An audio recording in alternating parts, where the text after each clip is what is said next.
Mungkin to be honest kalau dari sisi yield, kita agak sedikit lebih, bearish ya dibandingkan, beberapa teman-teman gitu. Cuma, sebenarnya kita udah call dari di saat yield kemarin sempat menyentuh 6,0 bahkan, tembus sedikit ya 5,99%. Menurut kita yield justru akan kemungkinan, kembali ke level 6,20 sampai 6,30%, hopefully sudah paling tinggi gitu ya. Dan sekarang kurang lebih sih sama ya, sekarang di 6,21%, 6,19 gitu ya. Jadi mungkin kalau bisa bertahan di yield sekarang saja gitu ya, kemungkinan besar mungkin di US justru akan ada koreksi sedikit juga seperti yang terjadi tadi malam misalnya. Anyway, dari sisi kupon Indonesia itu masih lumayan tinggi ya, walaupun beberapa SBN kita dengan kupon yang lebih tinggi itu mature di tahun ini, jadi on average turun, tapi anyway dibandingkan dengan beberapa peers, dari sisi kupon kita masih bisa memberikan return yang lumayan menarik gitu. Jadi kalau yield relatively stabil atau hanya naik sedikit, mudah-mudahan masih cukup menarik sih kalau untuk short term. Berbeda dengan long term ya, memang tadi seperti yang saya bilang, secara valuasi kita masih sangat menarik sih. Oke, kalau Anda melihat dari ASBN tenor berapa nih yang menarik di mata Anda? Oke, mungkin di tengah market yang masih cenderung ada uncertainty gitu ya, kemudian to be honest ya, salah satu faktor kenapa kita bilang yield kemungkinan justru antara stay atau naik sedikit adalah saat ini katalis positif sudah cukup minim. Kemarin kita lihat di saat pengumuman SKB 3 itu yield memang turun lumayan dalam gitu ya, tapi let's say kalau kita bandingkan dengan di saat pengumuman SKB 1 dan 2 antara Kementerian Keuangan dan Bank Indonesia itu impact-nya lumayan jauh gitu ya. Kemudian kita bandingkan juga di saat pengumuman penurunan pajak untuk beberapa kelas investor domestik gitu ya dari 15 ke 10%, memang ada impact-nya, tapi cenderung muted gitu ya.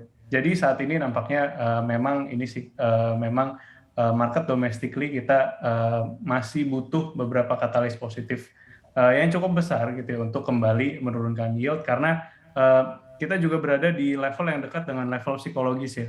Kemarin di 6% hanya sempat tembus ke bawah sebentar, tapi kemudian yield-nya kembali rebound lagi ke level sekarang.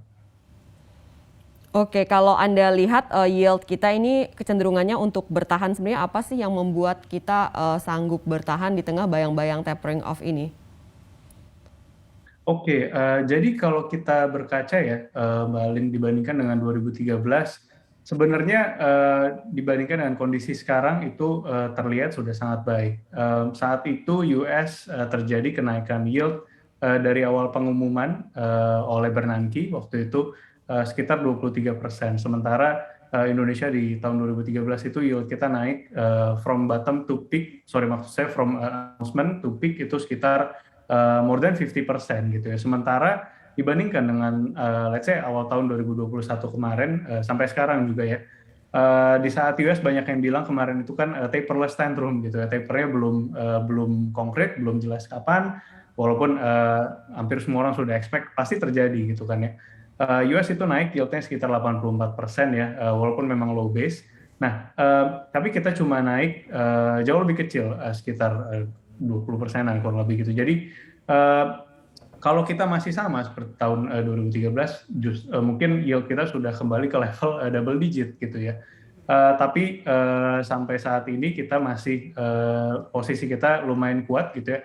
Kita cuma underperform sepanjang tahun 2021 ini dibandingkan dengan US dari sisi 10-year yield itu di saat kemarin ya, setelah ada varian Delta yang masuk, COVID case growth kita lumayan wild gitu, itu akhirnya yield kita underperform walaupun tidak terlalu lama, kurang lebih 2 minggu kita sudah kembali. Jadi on that bright side gitu ya, menurut kita yield kita akan cenderung bisa bertahan di tengah bukan kemungkinan ya, di tengah nantinya tapering benar. Untuk informasi lebih lengkap dan berita terkait, jangan lupa klik link di deskripsi.